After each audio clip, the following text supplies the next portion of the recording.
The time is now 7 o'clock and we have a quorum present, so I'd like to call the meeting to order. Before we start with the articles, Ryan Cogswell from the school would like to come up and make a short presentation.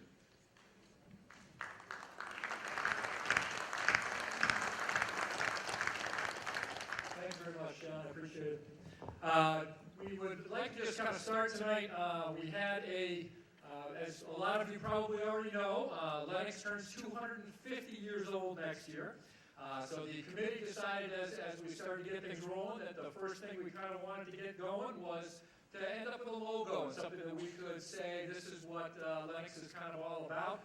This is what's going to represent the full year of celebration.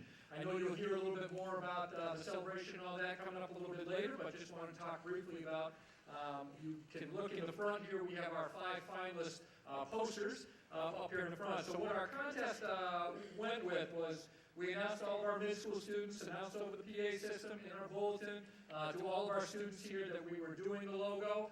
We had a nice little sheet that kind of talked a little bit about what the celebration was going to be all about. We gave students about 2 weeks to be able to put things together and organize. There were 24 different submissions. If you, on your way out, back behind where our Evergreen Club is selling the greenery out there, they have all of our submissions are out there. We had 29 different students that participated. We had some that kind of worked in pairs when they put things together. All entries were organized here for tonight. Some were geared more towards Lenox Memorial than towards the town. And some of those logos will actually be used during our year-long celebration. We'll kind of use them here at the school rather than throughout the town. I would like we have 4 of our 5 finalists that were able to be here tonight. Can I ask those students to step up with their poster? Emma.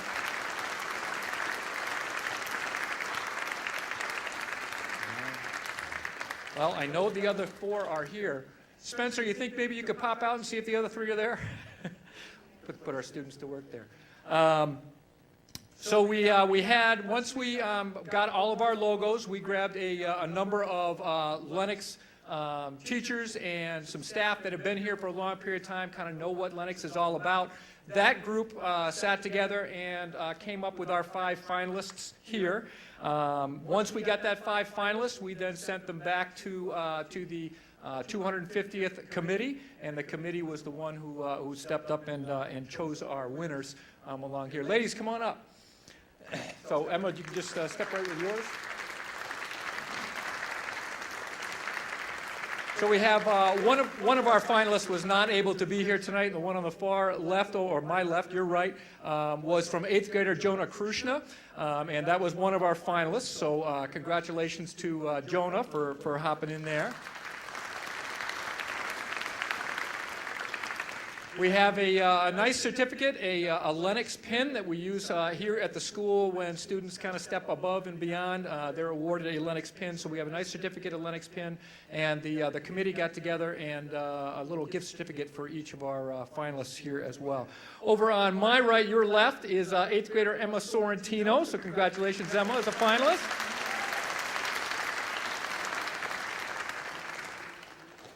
And passing out the certificates here is Karen Romeo-Leger, one of our art teachers, and Karen, as well as Leslie John Roach, really kind of stepped up and promoted the event for us. So quick round of applause for Karen and Leslie John. So the 3 young ladies up here in the front are all seniors this year, and actually they've been in the art room all day today. They will be in the art room for a while more today and all day tomorrow. They are members of our advanced placement art program, and their test actually happens tomorrow. It's a 4-hour, or actually it'll probably go the whole day, where they have to submit their artwork into the advanced placement group. So all 3 are advanced placement students. Starting over on this side over here is Renee Caratanudo, and Renee, one of our finalists. Congratulations, Renee. And on this side over here is Emma Ingalls. Emma, also one of our finalists. And the logo that was chosen by the committee is the one here in the middle by Senior Katie Mitz.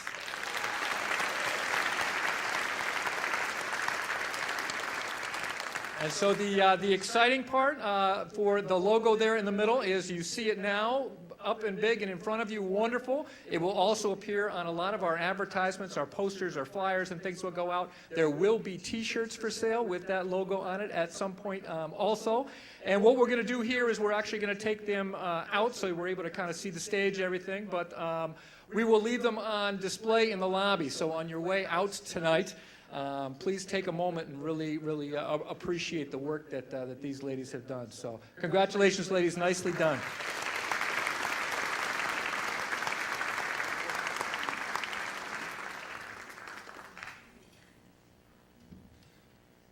Now a word from Ed Lane, Chairman of the Board of Selectmen.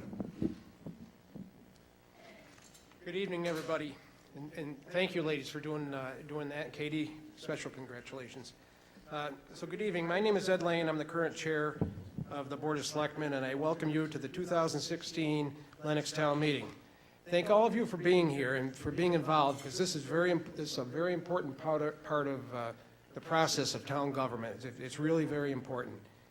And I just want to take a moment and acknowledge John McNitch, our town moderator. It's not his first town meeting. He's done a couple specials throughout the year, but it's his first annual town meeting. Congratulations for that, John.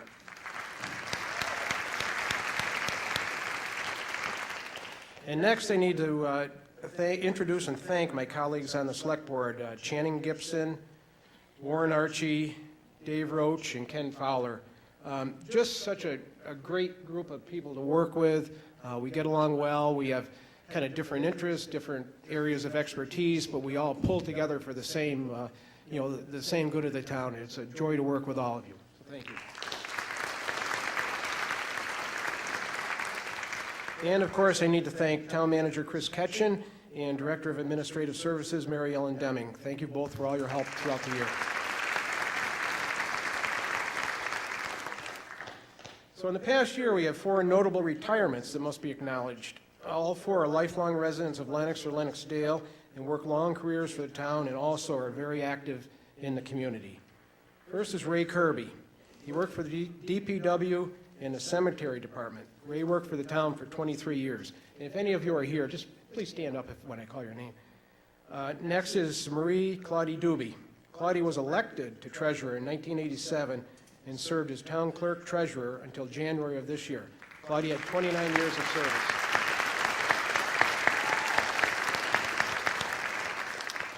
Next is William Fiore. Billy became a patrolman in our police department in August of 1980 and served until October 2015. That's 35 years. Thanks, Billy.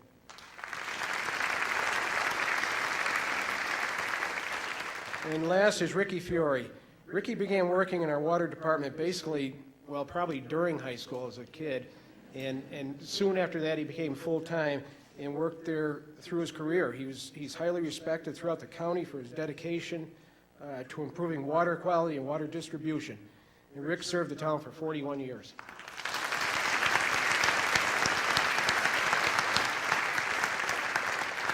Congratulations to all 4 of you. You've earned it, you deserve it, enjoy your retirements.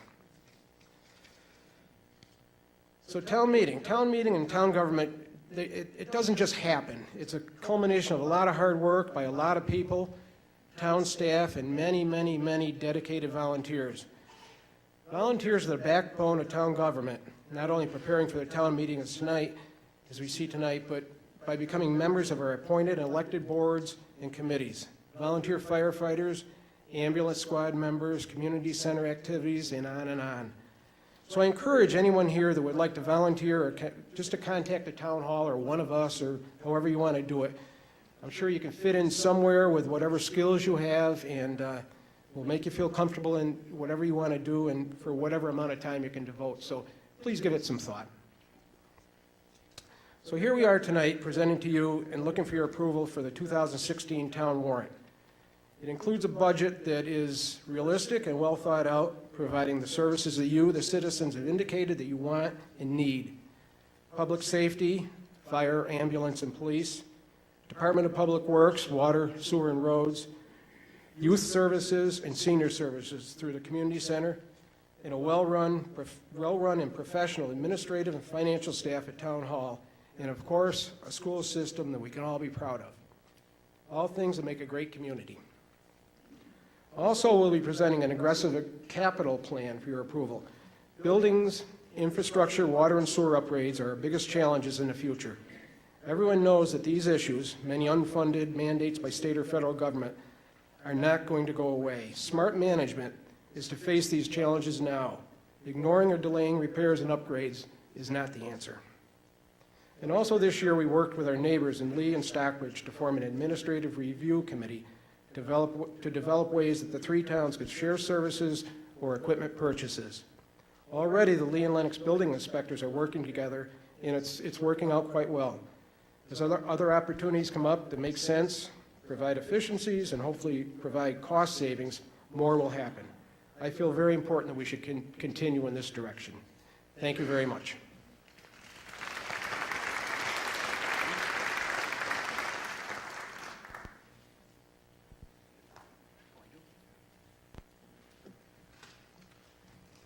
Mr. Moderator, I move to waive the reading of the warrant and return to the service thereof. I also move to authorize a moderator to declare a two-thirds vote on voice votes if he deems so. Okay, this is just so that, as you can see, some of these warrant articles are rather long, so we don't have to read them all out. They're printed in front of you.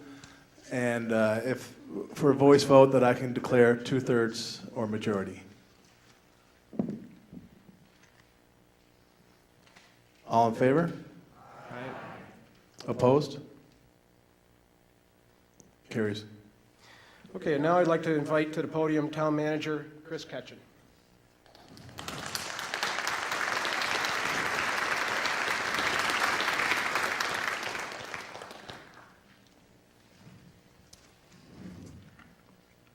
Mr. Moderator, Christopher Ketchen, 388 Housatonic Street, Town Manager. Well, thank you very much, Mr. Chairman, for that wonderful introduction, and thank you all for coming this evening. I really appreciate the overview that the Chairman provided, and I'm really pleased to see so many folks here tonight to take part in a really wonderful tradition that we have here in New England, in Massachusetts, and in Lenox to really empower you as the voters to act upon those issues that affect you most closely.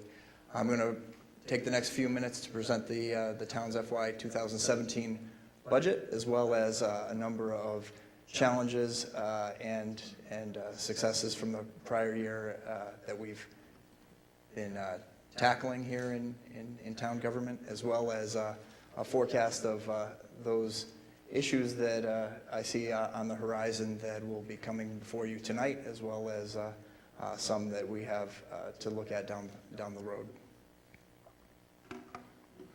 So first, the big picture.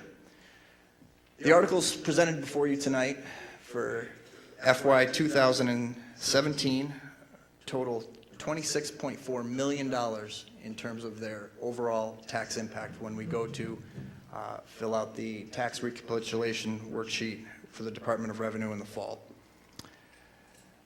Articles 3 through 6, which includes the omnibus operating budgets for the town, total $22 million. The annual appropriation to the Lenox Library Association under Article 7 is $264,000. There's a $35,000 transfer from Snow and Ice budget to the 250th Anniversary Celebration Committee under Article 8. And our Omnibus Capital General Fund budget is $1.5 million. You will be seeking your approval under Article 9. And approximately $800,000 in total appropriations and set-asides in Articles 12 through 14 for the Community Preservation Act. There are also a number of items for which you will not be requesting an appropriation for tonight, but that were mandated to add to the tax rate per Massachusetts general law. The first of which is a $1.3 million assessment on our cherry sheet, which contains offsets and assessments that come from the county and the state in the form of of school choice offset. That's a revenue and an offsetting expenditure to net to zero, as well as a number of other county-related services. Just under $400,000 in additional state and county assessments for our BRPC, that's Berkshire Regional Planning Assessment, as well as a number of services provided by the Commonwealth. We're also required to set aside just over $100,000 for abatements and exemptions for those areas where we've overassessed value and have to compensate through our abatement program and our Board of Assessors. And it also does not account for grants, gifts, and other revolving funds, but you will be authorizing many of those items tonight as well. Finally, there are 3 articles that will have little or no tax impact in FY17, but they will be either direct appropriations in cash to the current FY 2016 budget as an amendment, as well as a debt authorization for projects that we will execute in the coming fiscal year, but that will be paid through a debt service line item in subsequent budgets in the years to come. And that is a $100,000 emergency approval for the current fiscal year to fund emergency heating system upgrades to the Lenox Community Center, as well as a $3.8 million pump station upgrade at Henry Avenue, and a $3.8 million upgrade and water main replacement on Richmond Mountain Road. So, where does the money come from? Well, in Lenox, approximately 56% of the revenue that is required to run the town comes from taxation of real and personal property. It's totaling about $14.8 million in FY 2017 if the appropriation articles that are presented before you tonight are passed. There is also approximately $3 million, or 11% of the total budget, that is accounted for through enterprise receipts that are subsequently offset by $3 million worth of enterprise expenditures that we'll be requesting your approval for tonight. $3.2 million, or 12%, comes from aid from the Commonwealth in various forms, including unrestricted general government aid for the municipal operation and Chapter 70 aid, so-called, that helps fund the education side of the ledger. And finally, local revenue driven primarily through motor vehicle excise tax, rooms and meals tax, the so-called tourist tax, and income earning on investment, accounting for $2.9 million and roughly 11%. So where does the money go?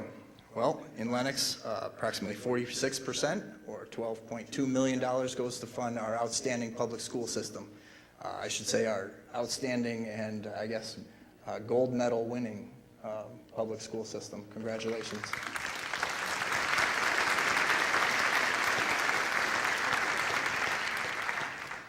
Other items include the aforementioned enterprise fund activities, $3 million, or offsetting 11% of the expenditure budget, as well as 14% for general government activities, or $3.7 million, and public safety, library, and capital, rounding out most of the remainder. School choice receipts are taken in under state aid offsets, $1.3 million in total, the bulk of that, of course, being the school choice portion of the so-called cherry sheet. Just a brief description of where the town is in terms of its reserve positions. Currently free cash, or it's really unfortunately named, right? It's not free and it isn't cash. So one other way of looking at it might be to call it a available general fund balance, or general fund balance available for appropriations, which we'll be asking you to appropriate some of this money tonight to fund capital improvements. That balance currently stands at about $3.2 million. We have stabilization funds that are just under $700,000. Other post-employment benefits trust. This is the trust that's been established by the town to account for and amortize the liability for long-term costs associated with retiree health insurance. We have a very aggressive $2 million balance, roughly, and we'll be requesting an additional $575,000 under the appropriation articles tonight to cover that long-term liability. That is a unique facet of the Lenox town budget that doesn't frankly exist in any other budget that you will see at any other town meeting in Berkshire County, and indeed mostly across the Commonwealth of Massachusetts. Water Enterprise Fund retained earnings, a little over $200,000. Wastewater Enterprise or Sewer Enterprise retained earnings stand at $232,000. Ambulance Enterprise retained earnings, a little under $60,000. And excess levy capacity, this is the headroom beneath Proposition 2.5, where the town can tax an additional $738,000 without seeking a Proposition 2.5 override, but as a matter of policy, the town is, I should say the selectmen, the school committee, and other elected boards, the Finance Committee, Capital Improvement Committee, have made a policy determination that those funds are frankly better off in your bank account as opposed to the town treasury. FY 2017 budget instructions. So how did we get to this point? Well, we're looking at funding a total tax levy growth below the statutory pace that's established by Proposition 2.5. We'll be asking for approximately 2.43% growth in the levy, which I'll get to in another slide in a moment. But that is well below the 2.5% plus new growth that is allowed under Proposition 2.5. We distributed budget instructions calling for the maintenance of existing public services while identifying very discrete line items for service improvements as part of proposals from departments for funding that went beyond the traditional level service authorization. There is no use of reserves to fund operating expenses in this budget. There is an aggressive funding of the aforementioned OPEB liability. We're asking, again, for about $575,000 in total to add to our $2 million balance in that account. We have a robust capital improvement plan, which the chair will describe later on in the warrant.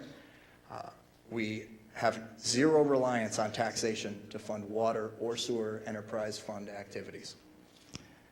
We rely on conservative local revenue. Whoops, I'm behind here. Conservative local revenue assumptions. We budget approximately 80% of our local receipts so as to avoid being overexposed to the broader economy in areas where we're most sensitive, such as motor vehicle excise, tax on new cars, and hotel and motel occupancy tax, as well as meals tax, things that are subject to folks' discretionary income that could be a problem for us in a recession or otherwise economic downturn. So we're very conservative on that and mindful of our exposure to those areas and budget conservatively as a result. The budget assumes that state aid and assessments are consistent with the governor's budget. The House Ways and Means Committee has recently come out with a budget that is slightly more generous to the town than the governor's budget. However, we've chosen to take the more conservative approach and keep the governor's budget's revenue assumptions as part of the budget that's before you tonight when calculating tax impact.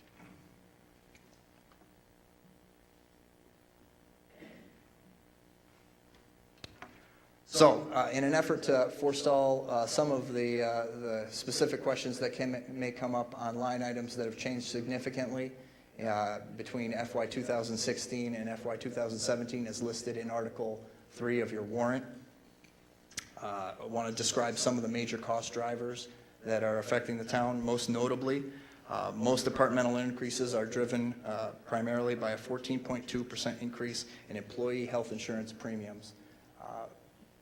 As we continue the discussion down further in the presentation, we will note that this is an unsustainable and unrealistic expectation on the part of the town to be able to continually fund this level of increase while maintaining a reasonable and level modest growth in taxation that we've enjoyed for the last several years.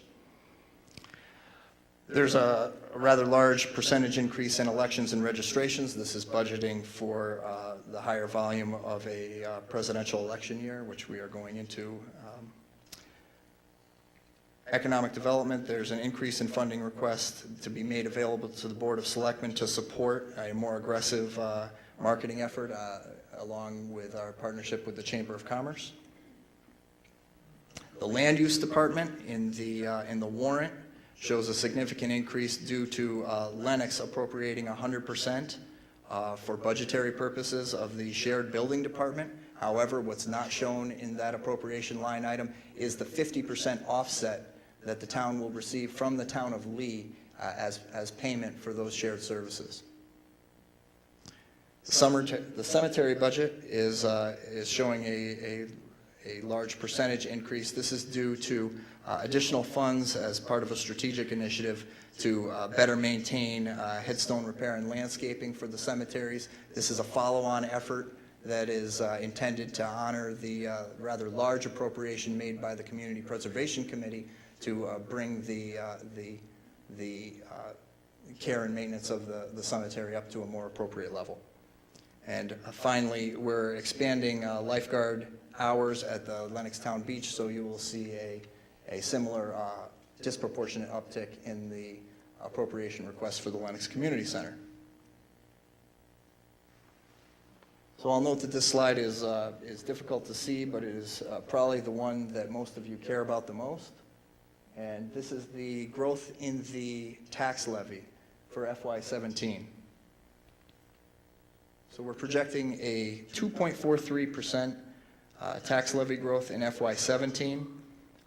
This is, again, well below the parameters established under Proposition 2.5 passed by the voters of Massachusetts in 1980, effective for FY 1983.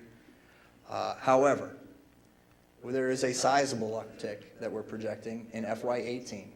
I'll talk a little bit more about what the reasons for that are in a moment, but if things do not change, and they must change, we'll be looking at a significant tax impact budget in FY 18 that is not something that we've been accustomed to in more recent years. Before I get to the specifics on FY 16, 17, and 18, the special act that creates my job requires me to put up this slide, and as I said in my first and second years giving this presentation, you should look at this slide, take it into consideration as an order of magnitude, and then forget everything that's on it. Because I don't know why the special act is worded the way that it is, but it just is. So, property valuation, $1.1 billion in FY 2016. That's the year that the fiscal year that we are currently in. The property tax levy estimate for FY 17 is the aforementioned $14.8 million. The tax rate projection. So, with an asterisk, if there is no change in the relative value of residential and commercial and industrial property, which there will be, and if there is no new growth in FY 17, which there will be, then overall taxes will go up 2.43%. We will go from a $12.16 per thousand tax rate on residential to $12.46 per thousand. And for commercial, industrial, and personal property, we will go from a current tax rate of $15.14 to $15.51. This will result in an average and median residential tax increase for the average single-family home of approximately $116 over the course of the next 12 months. And for the median home valued at $302,800, $91 increase over the current fiscal year. Just going back to that slide for a moment, there will be new growth that will offset some of that tax impact, and there will also be changes in the relative relationship between commercial and residential property. So the tax rates that were just presented are very unlikely to come to fruition. But as I said before, the law requires me to present it, so I've now met those requirements. So just touching briefly on FY 2016 successes and challenges, as I stated before this body last year, retirement and loss of institutional knowledge is a major challenge for the town of Lenox. I would say that in the last year we navigated that challenge exceptionally well. Mr. Lane, our chairman of our Board of Selectmen, noted those who have retired in the past year, and I'm happy to report that as a result of funding of the compensation reserve account, we were able to provide a sufficient level of overlap in tenures between those retiring and those coming on staff so that the institutional knowledge was captured to the greatest extent possible. And I would say that without exception, operations were able to transition smoothly, and it was just a very well-managed process. So I thank this body for supporting that appropriation at last year's town meeting. We will be asking you to do that again this year. Infrastructure improvements, major paving and water and sewer main work, as well as work on our buildings, again supported by last year's capital request. We're coming with a similarly aggressive agenda for you this year, as well as continued conversations throughout the county and between Lee, Lenox, and Stockbridge, specifically with respect to shared services of personnel and equipment. The greatest success, I believe, in the last year being that of the shared building department between the towns of Lee and Lenox, and I want to recognize Don Fitzgerald for his leadership on that front.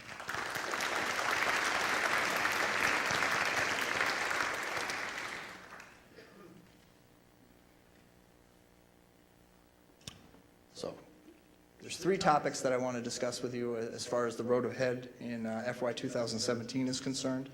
First, as we've discussed for the last two town meetings, there is a revenue shortfall that we will experience in FY 18 that captures the attention of the finance team at Town Hall. I have a slide. We'll discuss what the reasons are for that shortly.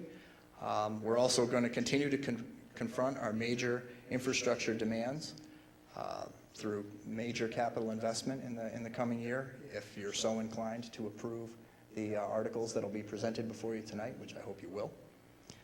And furthermore, we're going to continue to explore shared services with other communities, sharing equipment, personnel, and program as an effort to operate more efficiently in an increasingly complex world. So first, the FY 2018 revenue shortfall. So for those who haven't heard this before, the current Massachusetts School Building Authority reimbursement for this building exceeds the amount of payment that the town makes towards the bonds as part of the debt service budget. The bond is going to be paid off in FY 2017, and the reimbursement schedule will similarly terminate in FY 2017, leaving approximately $350,000 gap in the overall operating budget of the town. This results in a projected tax increase of 5.5%, which I've said here before and will say again is completely unacceptable. So to mitigate that, we will be spending the next budget cycle focused on controlling operating expenditures by continuing to pursue cost-saving measures. I want to recognize Hank Mayman from the school department for his collaborative approach with the town in terms of negotiating a new natural gas contract. We've negotiated a new electric contract, all in an effort to save money moving forward, and those collaborative efforts will continue throughout the fiscal year to try to mitigate cost escalation in operating expenses as we move forward. So thank you, Hank, for that.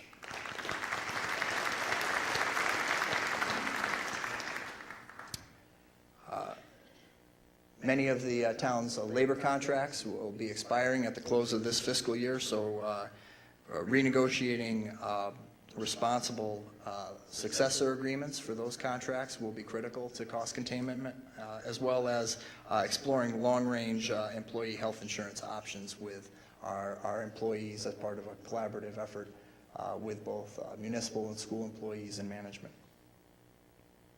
And finally, prudent timing and use of reserves and capital to bridge approximately a 2-year gap. We will continue to amortize general fund debt without taking on additional debt burden in the general fund simultaneously. There are two borrowing authorizations that will be before you tonight. Neither of those pertain to the general fund. Those are both related to enterprise funds. We're not seeking any general fund debt in the next several years. While we pay off our existing bonds, we expect to generate sufficient headroom to help offset the 2018 tax increase that we'd be facing if we were to continue as business as usual, and that's not what we're intending to do here.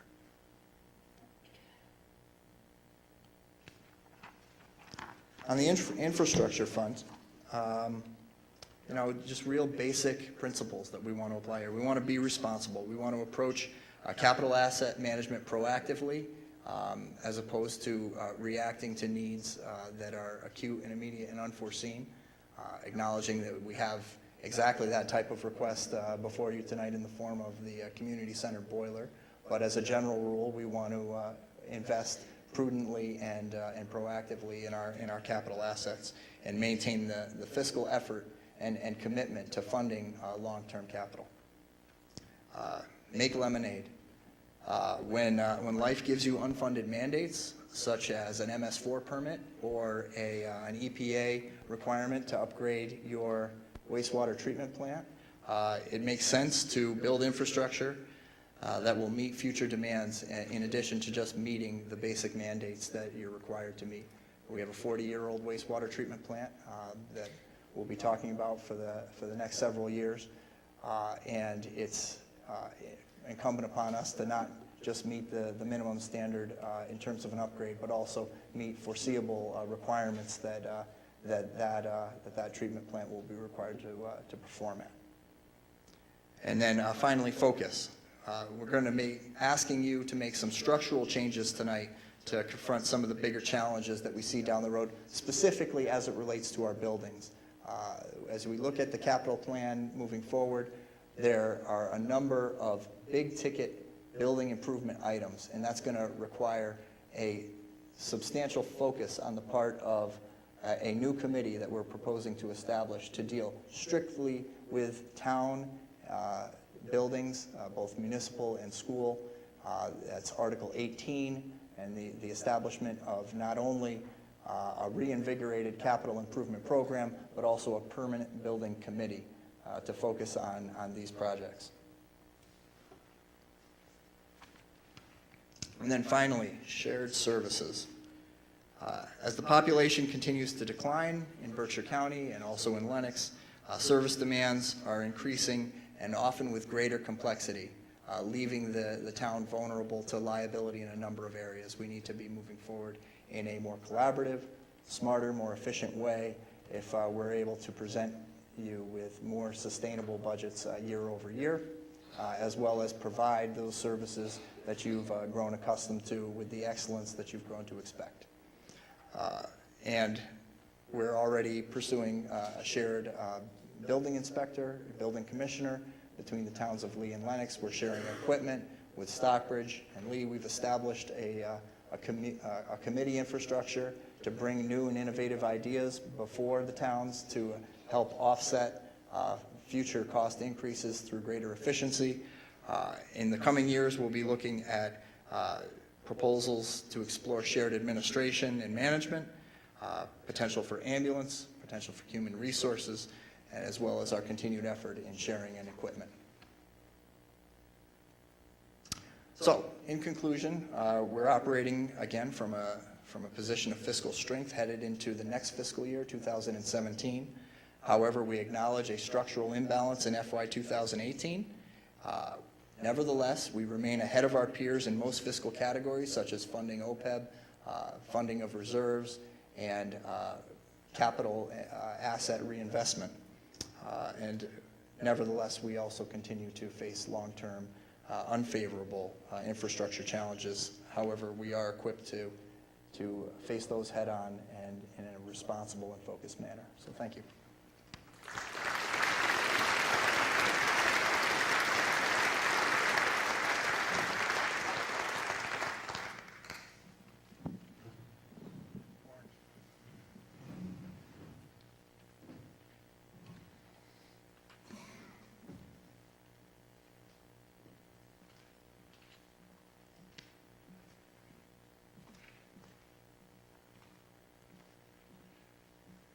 Article 1. Mr. Moderator, I move that the town authorize the selectmen to choose all minor town officers, to wit, field drivers, pound keepers, fence viewers, surveyors of lumber, wood, and bark, sextons, and sealer of weights and measures. Is there a second? Explanation?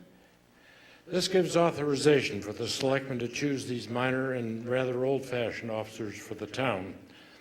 The sealer of weights and measures is one position that impacts most of you, as Paul Vakina makes sure that you get what you pay for at gas stations and stores in town.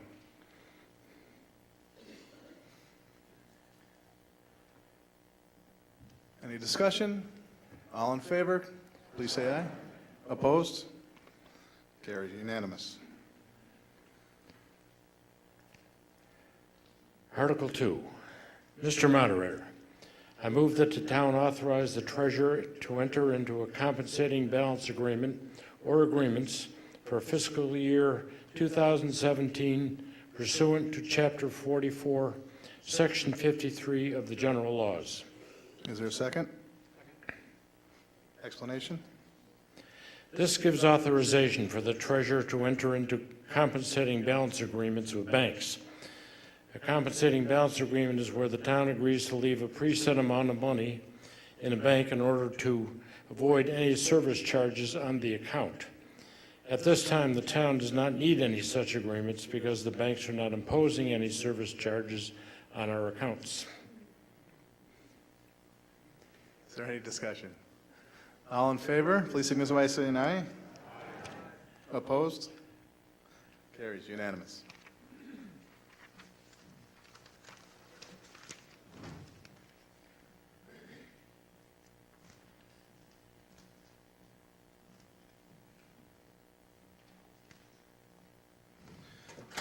Before we start, Dave.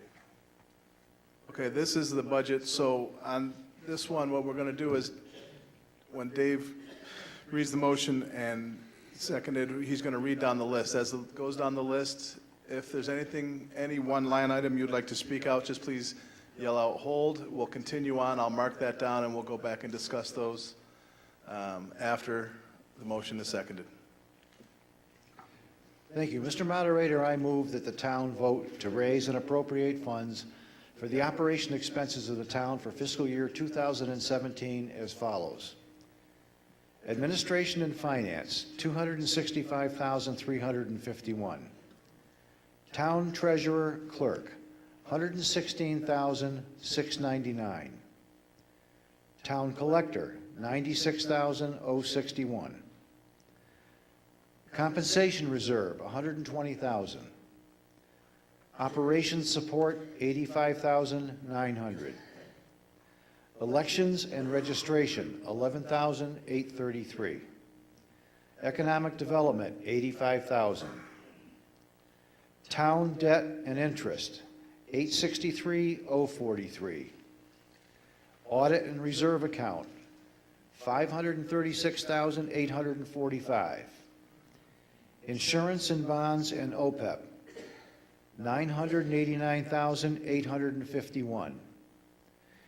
Land Use Department, $381,075. Town Buildings, $104,309. General Government Subtotal, $3,655,967. Police Department, $1,068,187. Fire Department, $412,632. Emergency Management, $28,299. Public Safety Subtotal, $1,509,118. Lenox Public Schools, $12,246,621. I'm sorry, $12,246,621. Hold, okay, we got the hold. Vocational Ed, $82,086. Educational subtotal, $12,328,707. Highway Department, $473,000. Ice and snow, $257,005. Other storm emergencies, $7,000.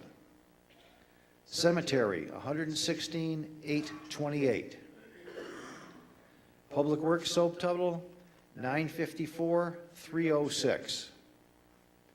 Board of Health, $126,663.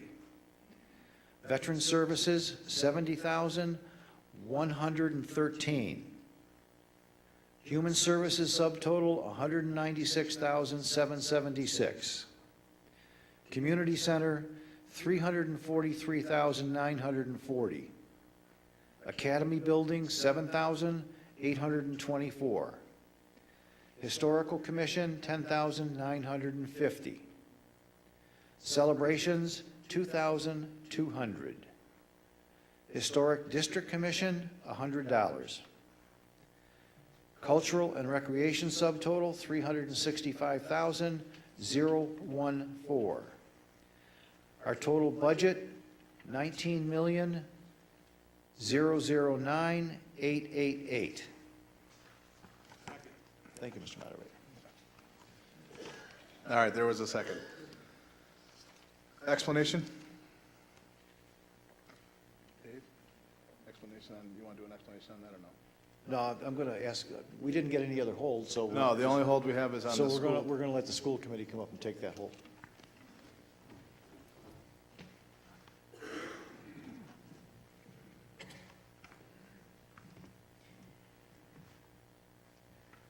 Thank you, Mr. Moderator, Mr. Lane, Board of Selectmen, Mr. Ketchen, the school committee, my fellow school committee members, and all of the people who prepared the budget, Tim Lee, Hank Maven, and all the administrators. Obviously, we have a large portion of the budget. And before we have 2 or 3 slides, I'm not precisely sure how to make that work, but I'd like to recognize and thank all of the educators. This is National Teacher Appreciation Week, and we have much to be thankful for. We have schools that are performing at a very high level, and all of the people who work in the schools, not just the teachers, but everybody who makes it work every day, from the bus drivers, the cafeteria, the custodians, paraprofessionals, teachers, administrators. It's a shared effort, and it's working very well. I want to recognize Debbie Roach, who's retiring this year after having taught kindergarten for 28 years.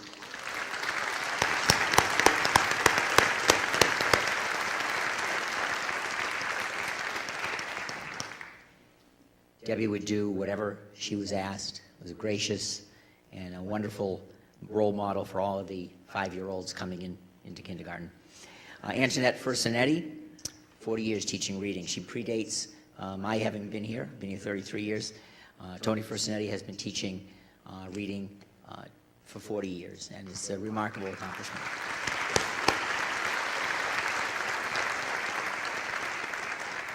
And Bill Irvin has taught for 15 years in Lenox, but prior to that, many years in Pittsfield.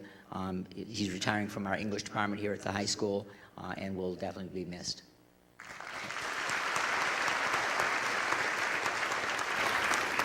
I'd also like to recognize the service of 3 former school committee members, Joanne Huntley McGee, who passed away last September, Mike Moran, who along with Joanne were the architects of the whole strategic planning process, and finally Veronica Fenton, who served 6 years on this committee and played a key role in collective bargaining over her years on the committee.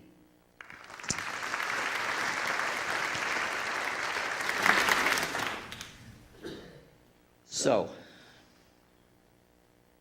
this first slide recognizes some of the accomplishments that the school system has been recognized for recently. The high school has recently been applauded for by U.S. News and World Report and the Washington Post. The Morris School was asked by the State Department to apply for blue ribbon status, and these are largely for academic and numbers accomplishments, you know, how well you do in reading and math and science. I also want to recognize, though, that our schools, Carolyn Boyce and the staff at Morris, Mike Kneibel, Brian Cogswell, and the faculty and staff here at the high school also focus very seriously on character. And we didn't get to this point with these great accomplishments, the great academic accomplishments, definitely, but the academic accomplishments are only go hand in hand with the character development that's going on every day in the schools. And I know you as parents and community members appreciate that. The second slide recognizes, you can't read it, but recognizes the strategic plan that we approved last year, and we're in the first year of implementation. And along with the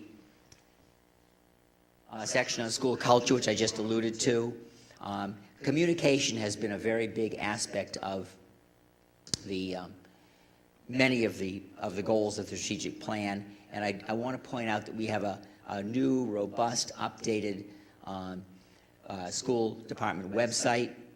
Very easy to use, very easy, very transparent. Our budget's been up there from Tim's original presentation in January to the entire budget later, and it's a very good and very modern, updated website that we encourage you all to look at. Very shortly, let me just make sure I'm on the right page here. Very shortly, we're going to be asking you, also as a part of this, to be filling out surveys. We're going to be asking citizens, parents, faculty, staff, and students to fill in surveys, kind of assessing where we are and how we're doing on our strategic plan. It was written into several of the aspects of the plan that we wanted to get stakeholder feedback. And you, as the public who sit here tonight, are an important part of that, of our stakeholders. And when we make that public in June, we're very close to having the questions finalized. We look forward to hearing from all of you.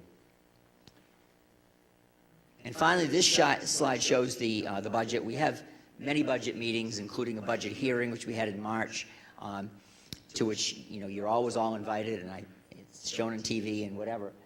So here we just show the final numbers.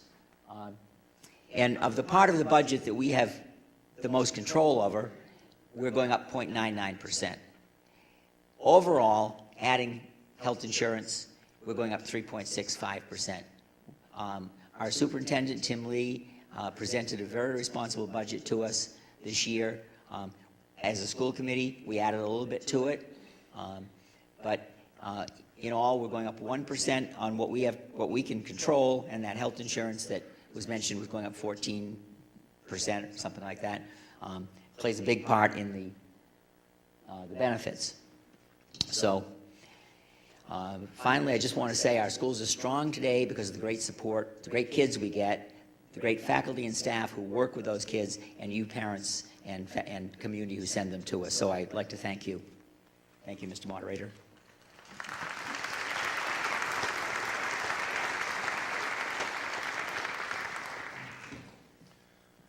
Okay, being my first meeting, I would like to say I was remiss in explaining. If you would like to comment on anything, please just step down the stairs to the bottom of the stairway and stand there, and then I will acknowledge you so you can come to the mic and make any comments. So if anyone would like to, they're more than welcome to do that. Mr. Moderator, I'd just like to read the explanation. Now that we have all the information to vote, as the town manager stated in his presentation at the beginning of the meeting, the operating budget for the town, including the municipal and school appropriations, was developed with a series of guideline principles, including limiting the tax impact below Proposition 2.5, maintaining responsible reserve levels, limiting the use of reserves only to capital expenditures while maintaining and enhancing core services. The operating budget presented under this article accomplishes all of these objectives. Thank you.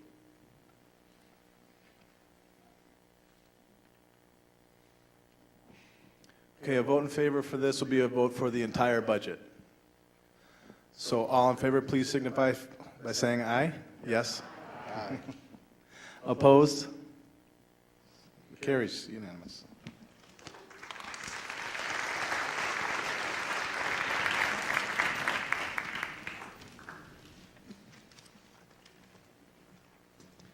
Good evening. Article 5. Mr. Moderator, I move that the town vote to make the following appropriations to fund, excuse me, let's go back to Article 4. Mr. Moderator, I move that the town vote to make the following appropriations to fund the fiscal year 2017 budget for the Water Department. Water operations, $588,130. Debt service, $214,710. Capital expenditures, $200,000, for a total of $1,002,840. And further, to provide for said appropriations from the following sources of revenue and available funds. User charges, $1,002,840. Retained earnings, 0, for a total of $1,002,840. Is there a second? Explanation? The Water Department runs on an enterprise fund system where user charges and other departmental revenue are used to fund department operations. In addition, the Selectmen will seek authorization to borrow approximately $3.8 million for the design and construction of a new water main running from the Root Reservoir Water Treatment Plant and along Richmond Mountain Road under Article 17, coming later on.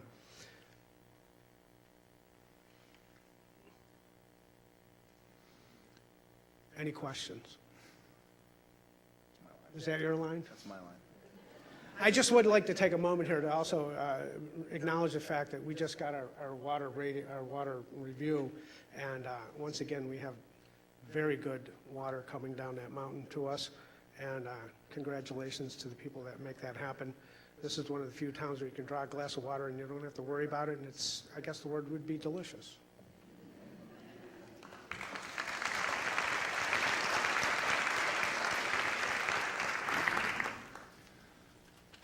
All in favor, please signify by saying aye. Aye. Opposed? Carries. Article 5, Mr. Moderator, I move that the town vote to make the following appropriations to fund the fiscal year 2017 budget for the Sewer Department. Sewer operations, $786,547. Debt service, $584,897. Capital expenditures, $208,000, for a total of $1,579,444. And further, to provide for said appropriations from the following sources of revenue and available funds. User charges, $1,423,937. Retained earnings, $155,507, for a total of $1,579,444. Explanation? Like the Water Department, the Sewer Department runs on an enterprise fund system where user charges and other departmental revenue are used to fund department operations. Additionally, the Selectmen will seek authorization to borrow approximately $3,801,713 to rebuild the sewage pump station on Henry Avenue.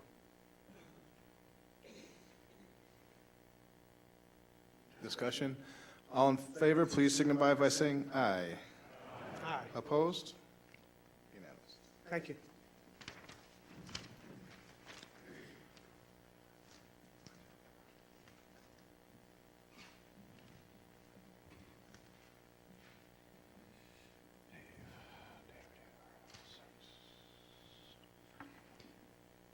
Article 6.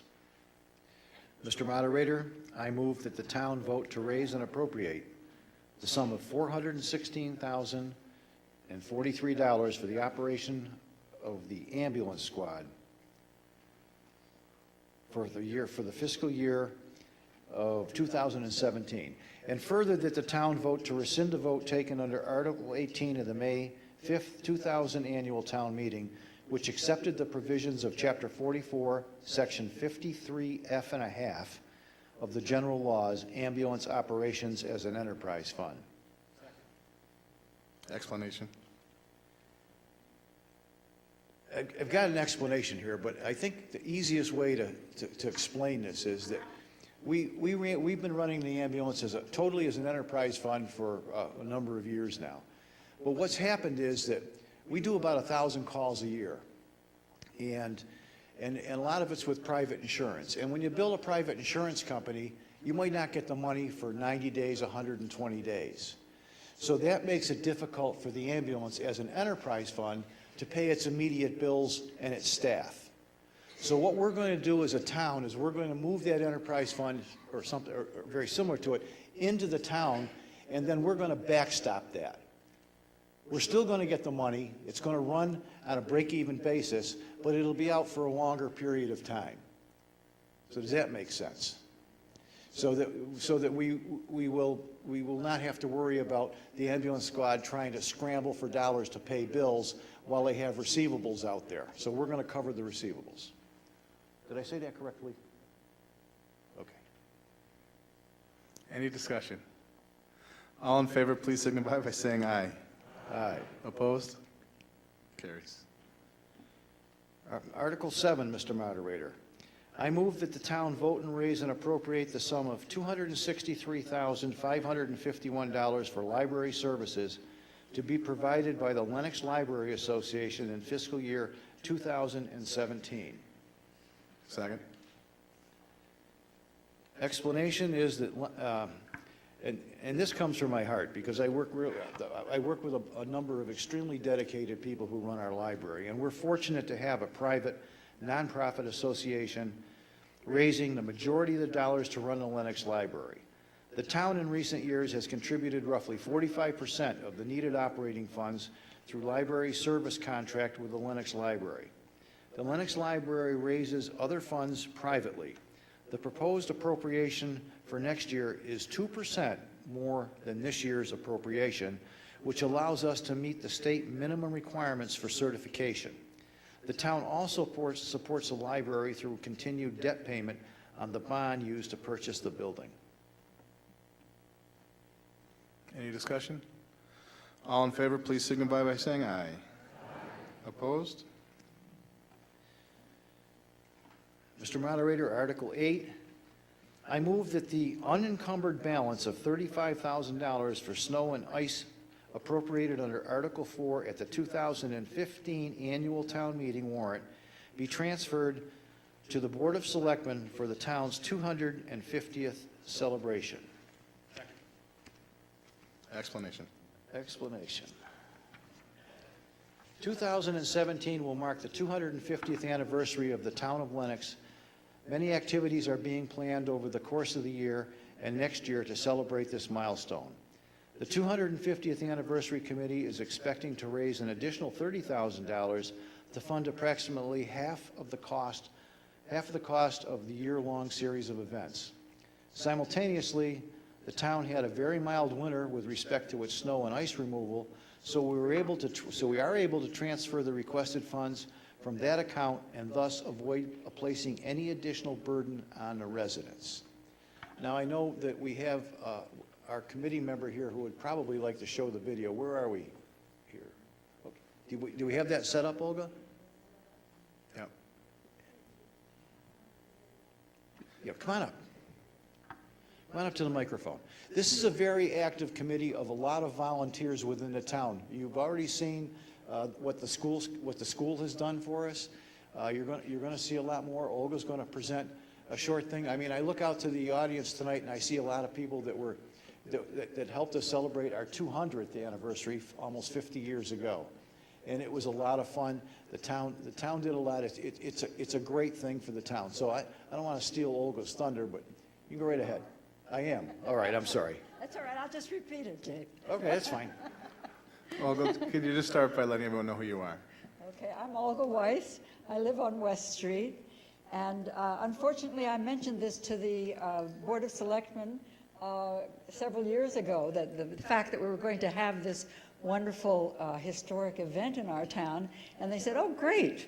Why don't you do something about it? So I'm here by default, but I'm enjoying it tremendously. The reason I'm enjoying it is because there are so many incredible people in this town that are participating. When we started out, we needed to have a mission statement about what we were going to do. And what we said was that this was of, for, and by the town. So everybody is invited to participate, and right now we're doing pretty well. We're getting a fair number. Just on my committee, it's a committee of thousands. So, and I want to thank everyone so far for all the hard work they've put in.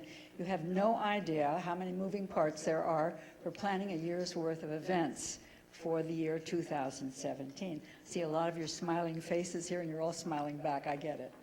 So some of the things that I wanted to bring to your attention about this 250th anniversary celebration are some of the things that we need your participation in sort of sooner rather than later.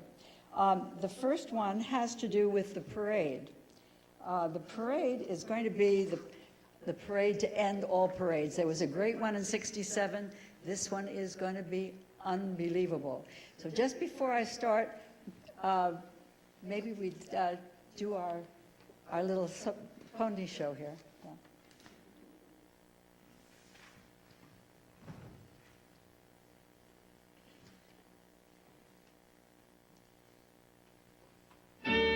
Lenox, when I was a kid, was just idyllic. I mean, it wasn't exactly Leave It to Beaver or Mayberry, but it was darn close. We had other kids to play with because it was the baby boomers were around and we were part of it. We never presented to the world who we were or who we are. Everybody seems to put us the Tanglewood and the Canyon Ranch and the Cranwell, but we are deeper than that. I'm very happy that we're looking at doing a 250th anniversary.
That's a fun waltz down memory lane, isn't it?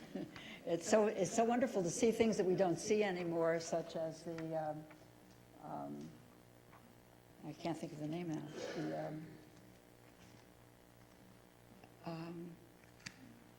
In Lennoxdale, the El Dorado, yeah. Looking at the El Dorado and realizing that it's not there anymore is sort of heartwarming in a way to be able to see it, but we don't see it in reality, which is sad. I wanted to thank Judy Seaman for preparing that wonderful book. Judy's doing some wonderful things going forward, and we're going to have in 2017 this incredible oral history video we've interviewed, not we, but the committee, Judy's committee, has interviewed over 55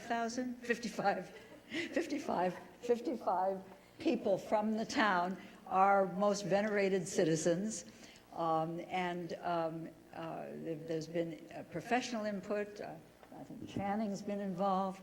I think it's going to be a major event in our town, and I think it's going to have life after 2017. So that's going to be premiered sometime in February of 2017. Judy Decker has come up with an initiative for a cookbook, and she has a request. She would like people who have those old recipes from their moms and their aunts and whomever to please get in touch with her. And I have a reference point right here. You can reach her at 413-443-5821 or at redjar1@verizon.net, in case any of you have your pens out. Okay, otherwise it will be posted, all of this will be posted on the website, which is Lenox250th.org. It's pretty simple, Lenox250th.org. And there will be a postcard that's going out with all of this information that will reach you shortly. I also want to bring your attention to the fact that there's been a project that's been ongoing for over 3 years now that was the original brainchild of Lucy Kennedy. And you can access that website, and it has information and continuing updates on lenoxhistory.org. So those are places where you can find out what we're doing. We're up to a lot of mischief.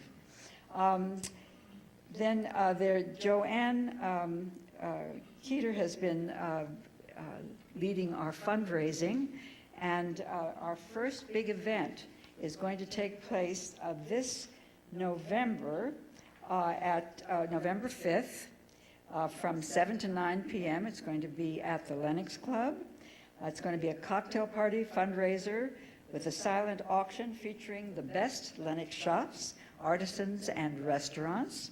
And tickets for this event will be $65, all proceeds going to the 250th Fund.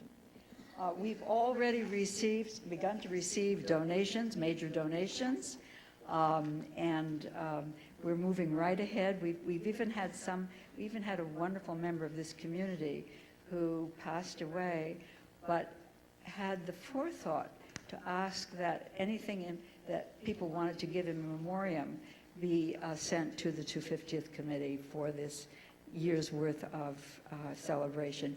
And I think that's an unbelievably generous offer and a way to continue your life on forever. I wanted you to be aware that the Parade Committee is making a request. The Parade Committee is this fantastic committee. This is what we're going to have. There's a flyer out on the front desk for you to pick up, but it's going to have floats, fire trucks, ambulance vehicles, police vehicles, antique cars and trucks, high school bands, other bands, horse wagons, carriages, organizations, VFW, etc. So if you wish to participate in the parade, there is a deadline, and parade entry applications, you'll be able to get hard copies, hopefully at the town hall and at the library, but also online in that 250th, Lenox250th.org site. And the deadline is September 23rd of this year. So if you want to be in the parade, you're going to have a float, or you want to march, whatever it is, we need to know about it, and we have these applications for you to fill out. So I've taken up too much time, but we're very excited. I hope you get very excited.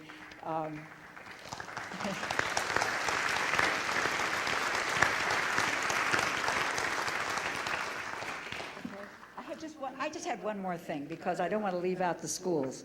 The schools have this incredible project that's taking place in May and June. Is that correct? Where is she's gone already? Okay. Karen, are you here? Where are you, Karen? Oh, hi. May and June of next year? May and June of next year, Mike Melly is going to be running workshops in the high school, in the middle school, and in the elementary school. And they're going to make these wonderful straw figures that Mike Melly has all over the county. The interesting part of that is that the kids are not just constructing these figures, but they're going to have to dress them. They're going to have to figure out what it was they did and what place in history they belong. what people were wearing and what their activities were. So it's sort of a comprehensive incorporation of all of our young people. So I think that's also very exciting and very, very unique. Thank you, Olga. Any comments? Okay, this is Article 8. All in favor, please signify by saying aye. Aye. Opposed? Carries.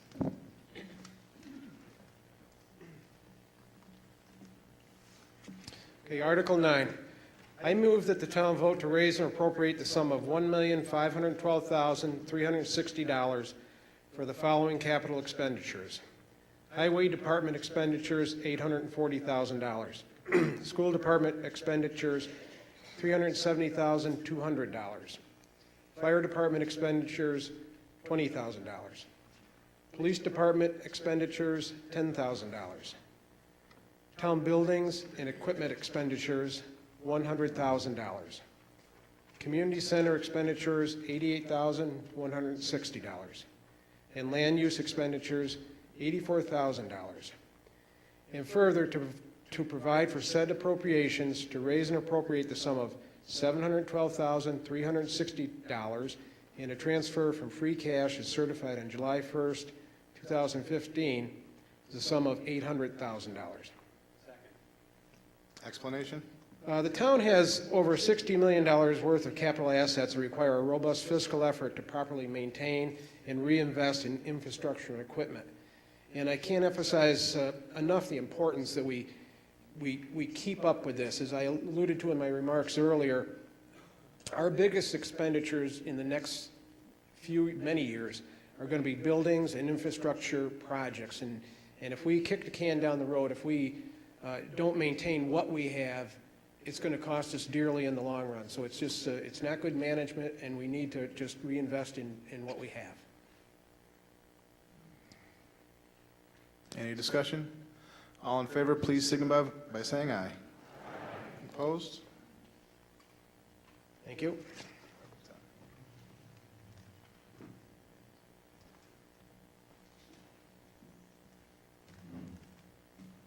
Good evening, everyone.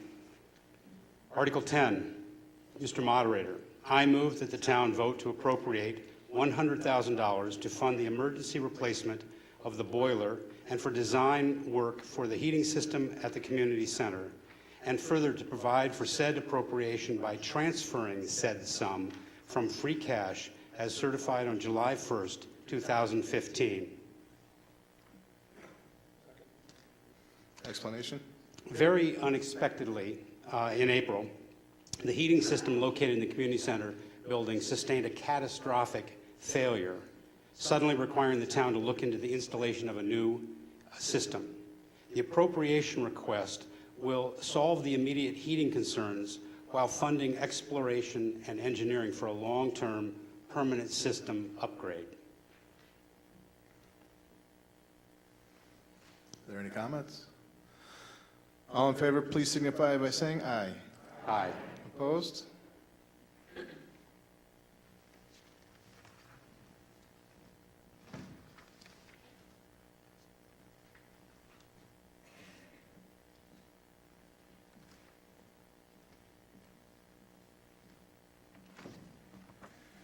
Article 11.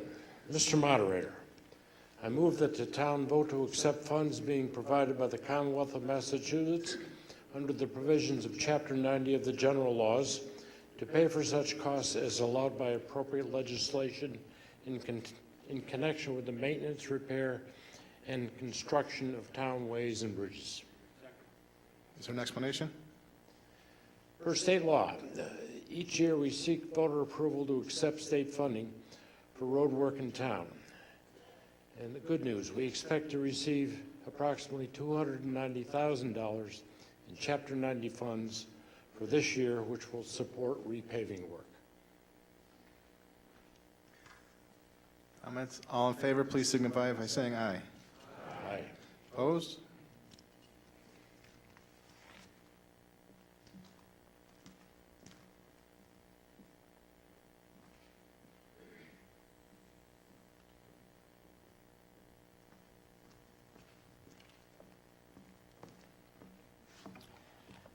Article 12. Mr. Moderator, I move the town vote to appropriate from the Community Preservation Fund annual reserves in the amounts recommended by the Community Preservation Committee for project debt service in fiscal year 2017, with each item to be considered a separate appropriation. Library debt service, $134,890, general unreserved. Sawmill Brook debt service, $122,100, of which $100,000 general unreserved, $22,100 community housing. Is there an explanation? The purchase of the library building and Sawmill Brook property were approved by town meeting several years ago. Along with the town meeting authorization to borrow the money for the purchase comes the obligation to annually appropriate funds towards the annual debt service payments. Any discussion? All in favor, please signify by saying aye. Aye. Opposed? Article 13.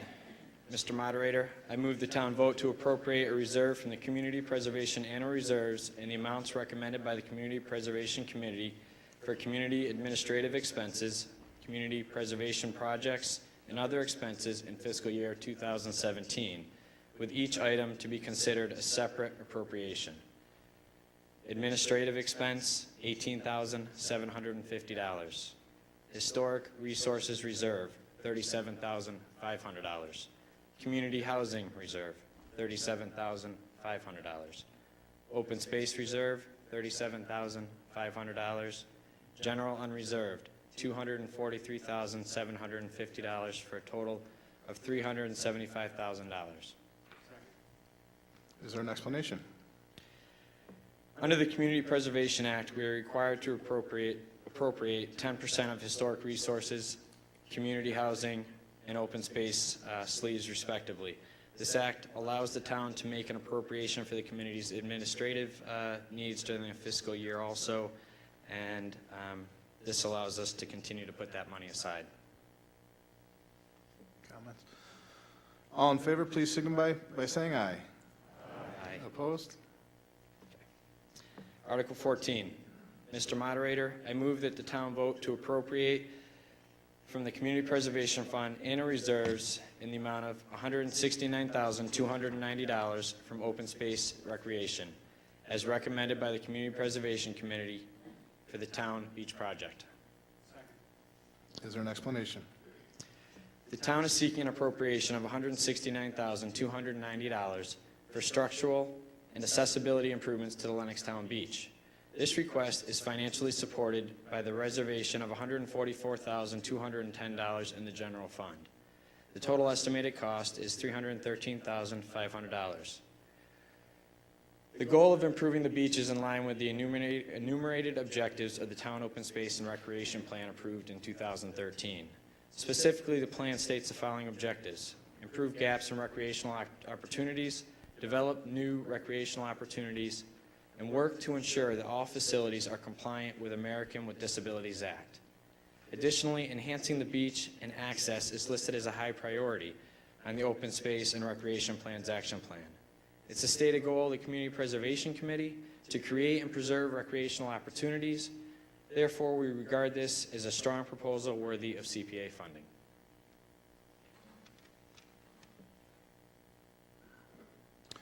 All in favor, please signify by saying aye. Aye. Opposed? Carries. Thanks, Tony. Thank you.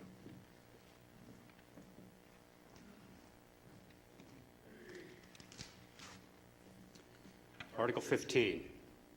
Mr. Moderator, I move that the town vote to authorize the use of a revolving fund under Section 53E1/2 of Chapter 44 of the General Laws for the purpose of funding community center programs, said funds to be expended under the direction of the Lenox Community Center, annual expenditures not to exceed $30,000.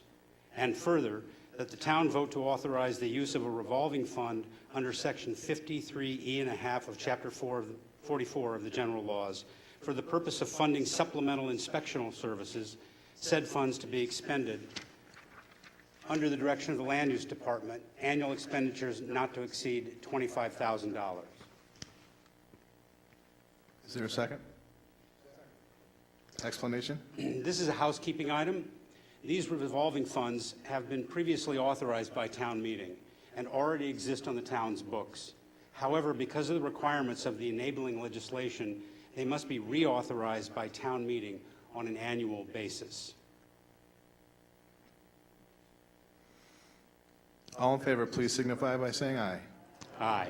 Opposed?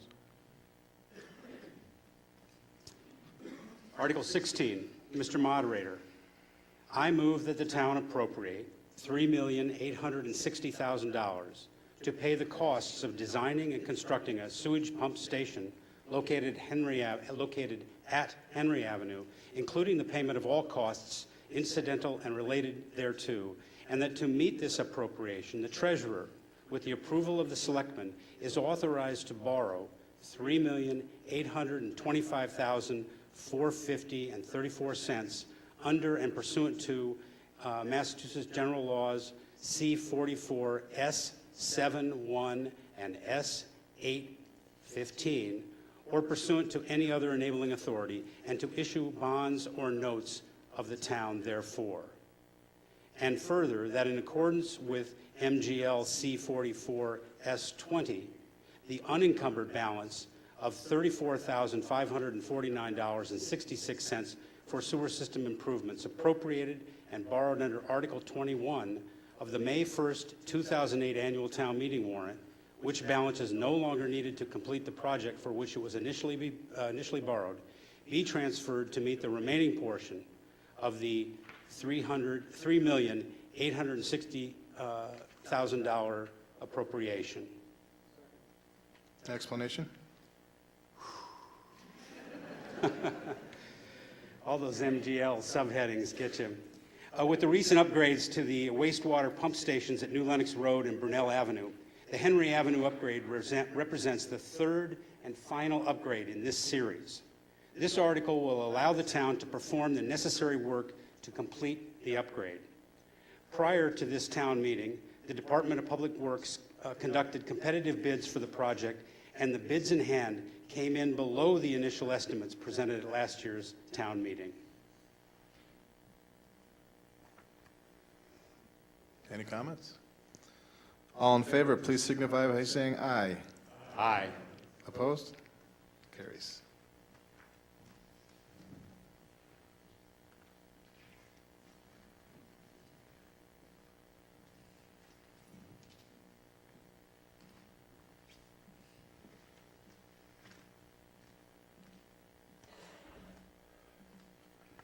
Article 17.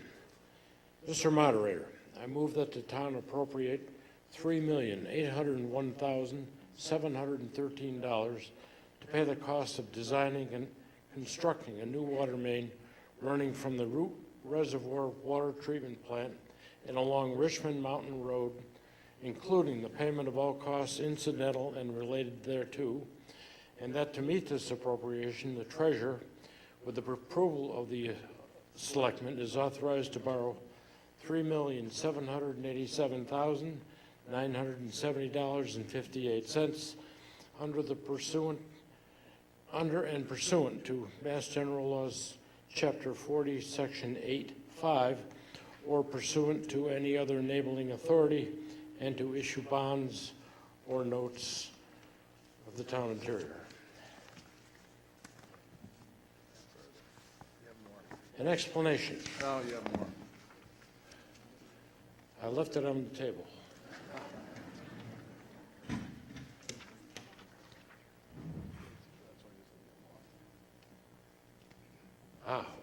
And there's more.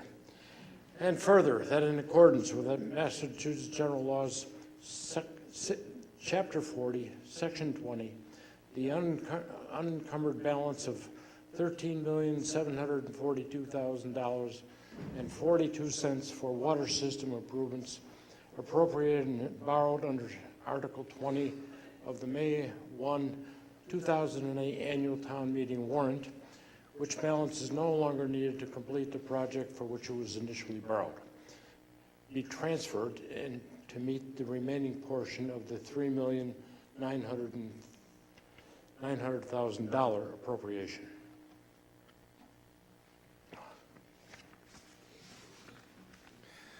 Is there a second? An explanation? Yes, the water main was installed in 1895. So we can see that we got our money's worth out of the installation over the years. The water main is one of two main arteries that supply water to the town and is an essential component to the water system. The existing water main is prone to breaking, not only because of its old age, which makes it fragile, but also because of its depth. In some cases, the water main sits on top of the ground, and the water main has been broken by snowplows hitting it on the road edge, by construction equipment during paving operations, and by the power companies installing poles. The existing water main is a mixture of 8 and 10-inch cast iron pipe. The new water main will be 12-inch ductile iron and will be buried 4 feet deep. The length of the existing water main that is being replaced is approximately 2 miles. The project will also include the replacement of a culvert by Honeymoon Cottage with a larger one to mitigate the potential of a flooding event taking out the road. Additionally, the road will be repaved and new guardrails installed. The project will start on the Richmond side in late summer. No major work will commence on the Lenox side of the mountain until after Tanglewood is over in September.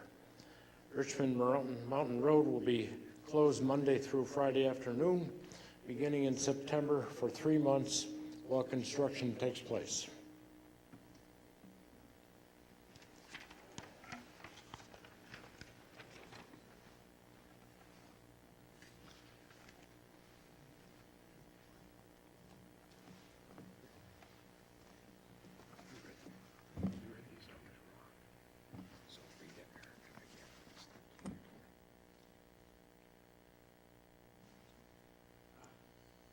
Apparently I have a wrong number in my sheet.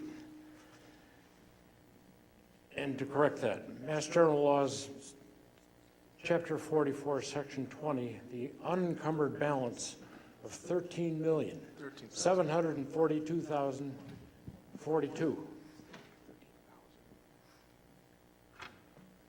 I'm sorry.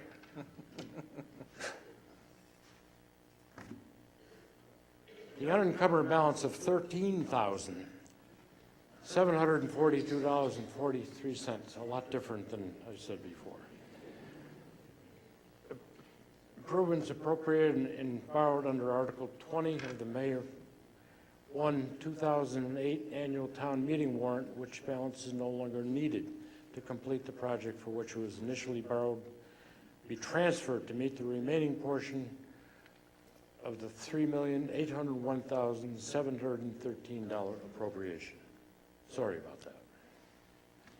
If you can follow that. Okay, any comments on this?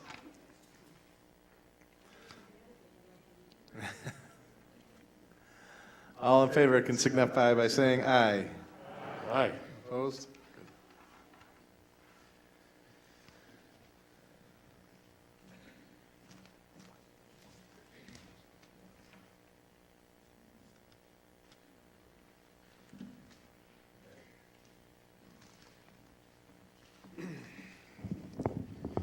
Mr. Moderator, I move that the town vote to amend the bylaws of the town of Lenox, Massachusetts by deleting in its entirety Chapter 19 Capital Improvement Program and replacing it with a new language exactly as it appears in Article 18 of the warrant of this town meeting.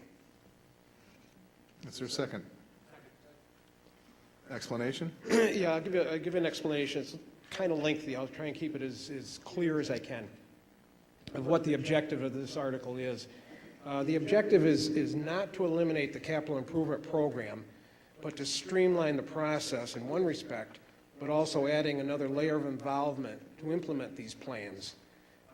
This will be the charge of the Permanent Building Committee. Currently, we have a 9-member capital improvement committee in addition to the town manager, and with the charge to develop a 5-year plan for land purchases, construction or renovation of buildings, major equipment purchases, and the construction and reconstruction of special facilities such as water and wastewater facilities. The committee works with town departments to develop a list of capital needs for the town and then rank and establish a timetable for each.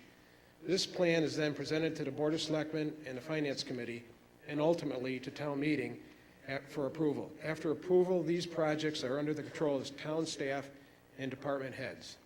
So here's the change.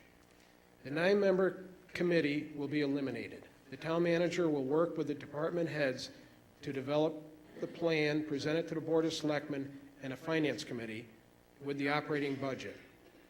If the CIP has a building project that will fall under the Permanent Building Committee, the project will be presented to the PBC at the same time. Ultimately, all the projects or purchases will go to town meeting. And then there will be a Permanent Building Committee that will make recommendations on building and related land acquisition projects to town meeting, as well as to manage the design and construction of major building projects. The PBC, the Permanent Building Committee, will consist of 5 members, as follows. First one is a selectman, and he or she will act as chairman. There will be 4 town residents appointed by the Board of Selectmen, with at least one of whom will have experience in the management of construction activities, and at least one with experience as a designer, architect, or engineer. The town manager shall serve as an ex officio non-voting member. A major building project will be considered anything where appropriation is sought for over $100,000. After appropriation is approved, the funds will be under the direction of the PBC, which will supervise the construction of the project, obviously with assistance from town staff and department heads. The PBC will not have jurisdiction over school building projects. Is that explanation clear enough to everybody?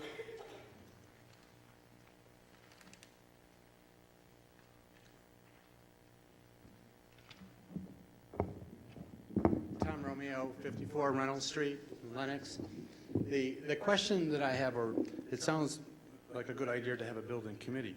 The thing that would concern me, having served on the Capital Improvements Committee back when it was initially started, is one of the key factors of that is the membership of that group had representations from a lot of different town segments. And you know this better than I do. There was public safety, there was DPW, there was schools, there was building, public buildings, there was finance representation. So my concern with this would be, how do we make sure that there's equal recognition of these diverse needs throughout the town with just these 5 people that are just appointed, as opposed to a cross-section of people from these other important committees or functions within the town? Well, Tom, that's a good point. The first part of that is the 5-member board actually wouldn't have anything to do with choosing the projects. That would have already been done. That would now be left up to the department heads, town manager, Board of Selectmen, and Finance Committee. The Permanent Building Committee, their charge would be only to, once the project is approved, to run with it from there, to manage that, to bid it, to oversee it, and follow that project from beginning to end. So the difference would be in the choosing of the projects, and that wouldn't be part of the Permanent Building Committee. That would basically fall under town manager, department heads, staff, Board of Selectmen, and Finance Committee. Okay. I guess the next question I would have is, again, remembering way back when, it was a good vehicle for different town departments and different areas of the town to get a better appreciation for the needs in the other segments. So that this committee, at least in the beginning, did establish 5-year plans and replacement plans and that type of stuff, and perhaps that hasn't happened recently. But I think that we're just going to lose something in terms of having a collaborative type of understanding of the overall towns within those other town departments. That would be my major concern. Okay.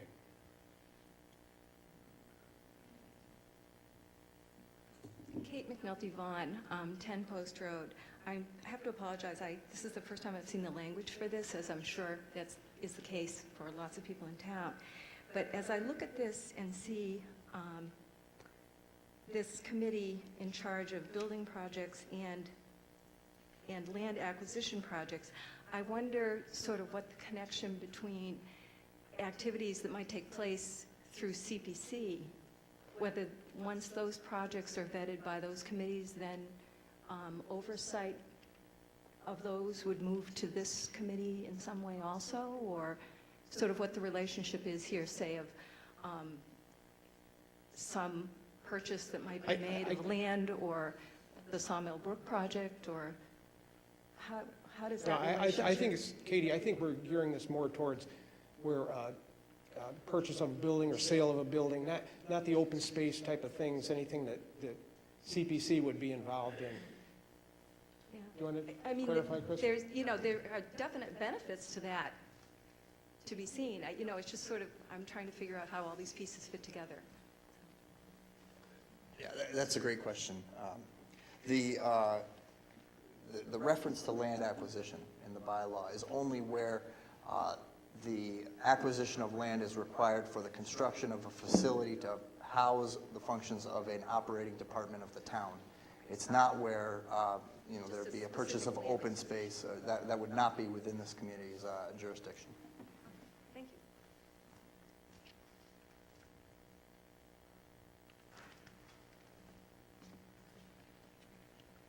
Seeing no more comments, all in favor, please signify by saying aye. Opposed? Carries.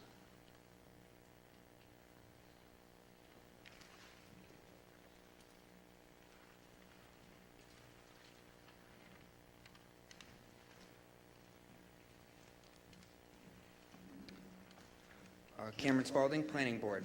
Mr. Moderator, I move to approve Article 19, items 1, 2, 6, 7, 9, as written in the warrant and as available for review in the office of the town clerk and the town website, and to amend items 3, 4, and 5 to eliminate animal daycare as a definition and a proposed use, remove regulatory language from the seasonal renting of rooms definition and instead place it in the bylaw section, and to delete item 8 to keep site plan approval, existing section 9.5, proposed section 3.5, the same in terms of language and as available for review in the office of the town clerk and on the town website.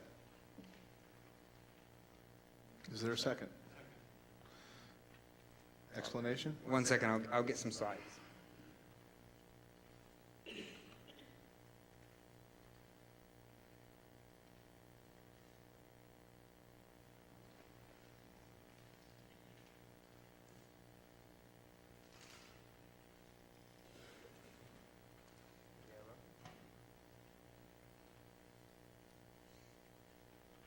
Here we go. So this is the culmination of a project that the Planning Board has been working on for quite some time.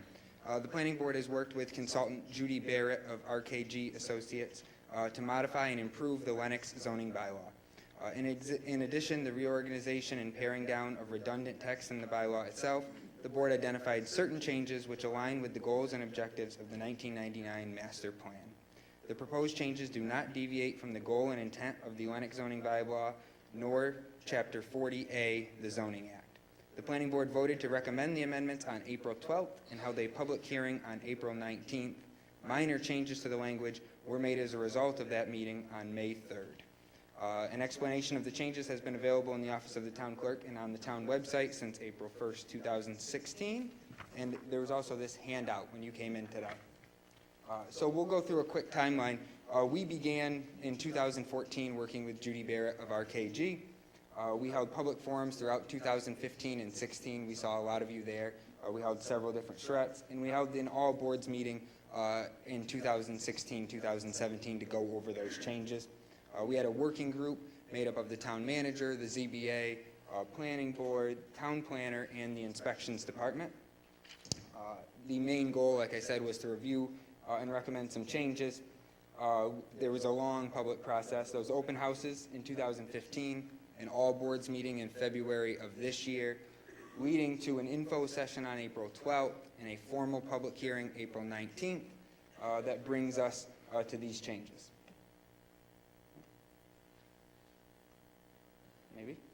There we go. The first item, there are 9 items that this is broken down into. Items 1 and 2 are mainly formatting changes. They are to enhance the navigability of the document and to visually separate sections, including the editing and formatting measures to increase readability. The first of those is this reorganization that you're seeing behind me. There also is more addition of bold, italics, and other ways to make it easier to read. Item 3 is updates dated language and deletes redundant uses, prohibitions. You'll see an example is apparel or antique stores or art galleries having a maximum square foot of 4,000 square feet.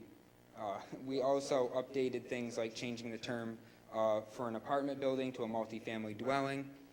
We had several terms, extended care nursing facility, assisted living, and congregate care. We combined all of those into one line. We also changed places of public assembly just to separate them and make them more standard into commercial recreation, indoor and outdoor.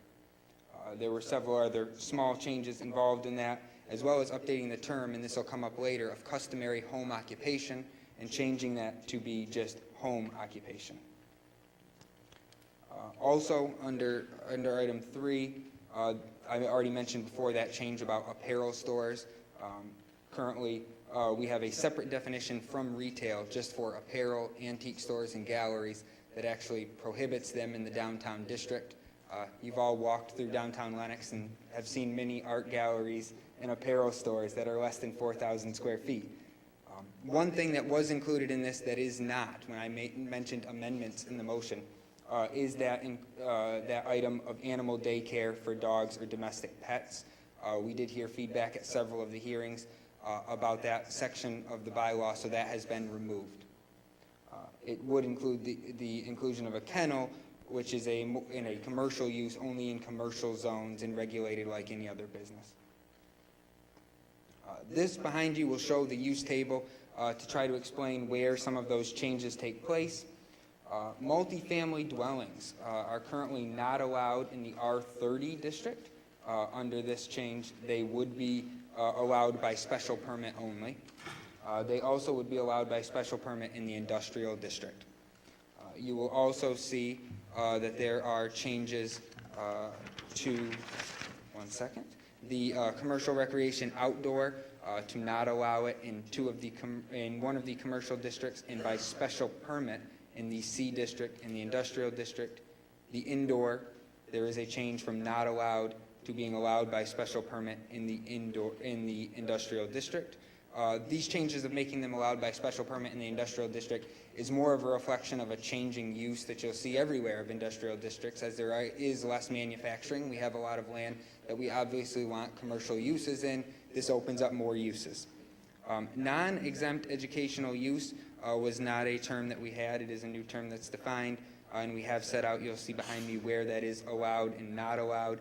An example of this that we always used would be a commercial education operation. If you had a truck driving school, we talked about in one of our hearings.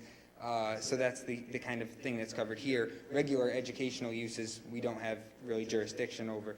So this would allow those by special permit in some districts.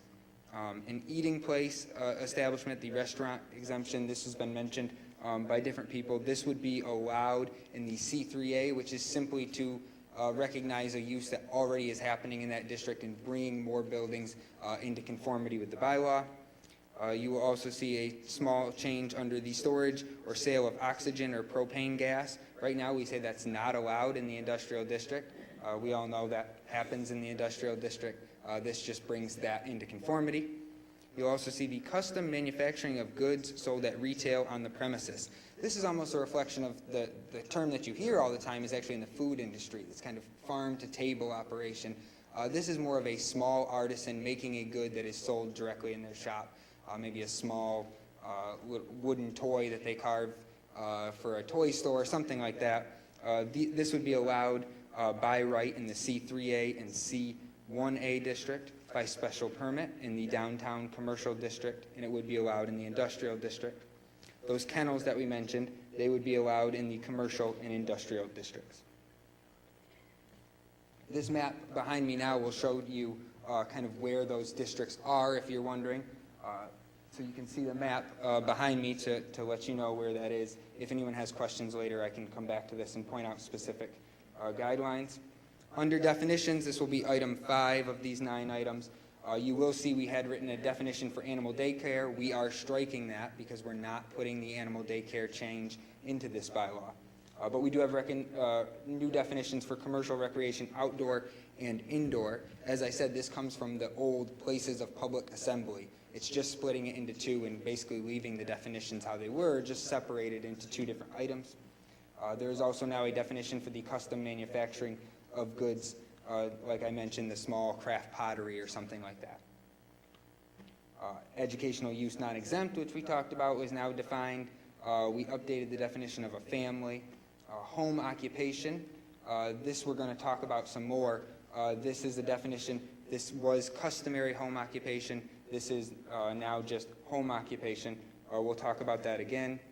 A commercial kennel is now defined. In the seasonal rental of rooms, we had a change. That change is being struck. You'll see the line through it here. That won't be in the bylaw. That has been removed. That was amended at our May 3rd meeting. Zoning, this is to delete some of the text under zoning amendment and zoning bylaw and insert C, the general laws 40A section 5 as available in the town. This is to eliminate the redundancy of always copying and pasting basically things out of state law and putting them in the bylaw when then if the state law was to ever change, we're out of compliance. So this just says see the state law, and that state law will be available for people to inspect if they're wondering what those laws say. This, under item 7, again, is removing some of those text and references to chapter 40A and 40B and cleaning up the bylaw, making it less bulky. The revisions to site plan review, this was an amendment, but as you saw earlier when I said that we were going to delete item 8, we will not be taking action on this. Instead, we will keep it the same that it is in the bylaw today. Like I said, we had a very long public process. That's the result of some of that public process. We felt like that amendment wasn't ready to go forward at this time. Item 9, this is the more detailed recommendations about home occupation that you'll see. It just outlines that a home occupation has to be a lesser use than the main use as a residential district. Already, home occupations are allowed in all of our residential districts. We're just providing slightly more information and guidelines as they become more and more common. We're talking about a resident physician, dentist, attorney, architect who works out of their home. Like I said, it must be subordinate to the residential use. There must be no outside evidence of the use, no public outside storage. You can employ no more than 1 non-resident employee.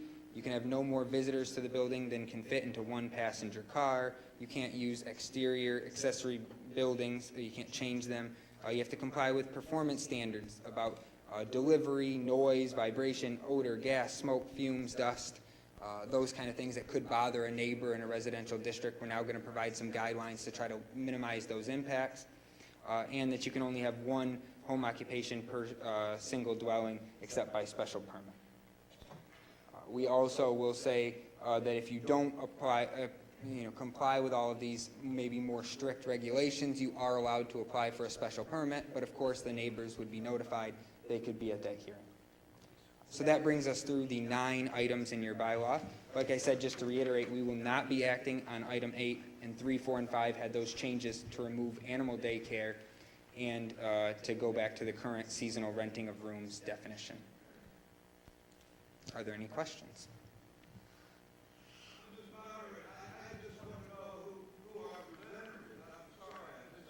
Oh, sorry, Cameron Spalding. I'm the chairman of the planning board.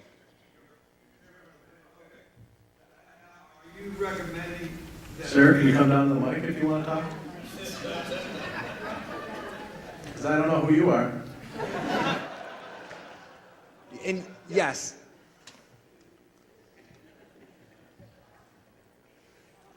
Any more comments? All in favor, please signify by saying aye. Aye. Opposed? Carries.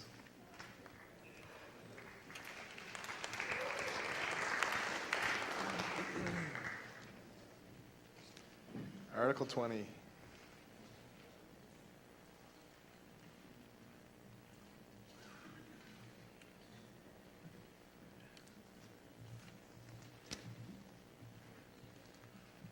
I have the proper piece of paper this time. Article 20. Mr. Moderator, I move that the town vote to amend the bylaws of the town of Lenox, Massachusetts by amending the following language under Chapter 17, Dogs, Section 3C. Section 3 will read, Section 3C will read, the pound fee shall be $40 per day for each day or fraction thereof a dog is impounded. Is there an explanation? Yes. The fees listed in the bylaw have not been updated in many, many years. This change will bring Lenox in line with the town of Lee, with whom we share an animal control office. Any comments? All in favor, please signify by saying aye. Aye. Opposed? Okay, Article 21 is a petition article.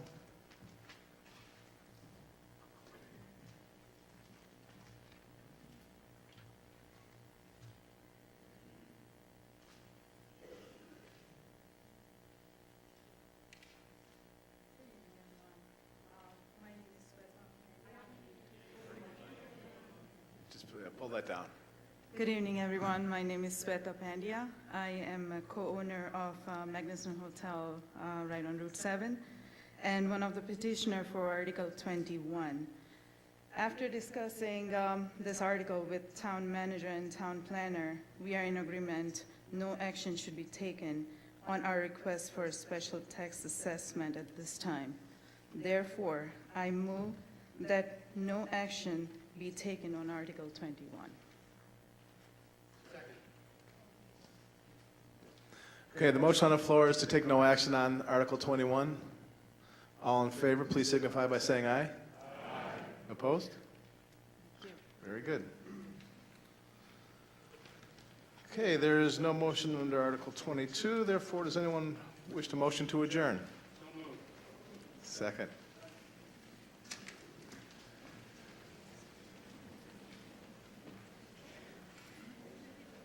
Yeah, I know. Thank you all for a very great night. What is it? 9:01. Well, on my time, so my time's on my watch.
stop.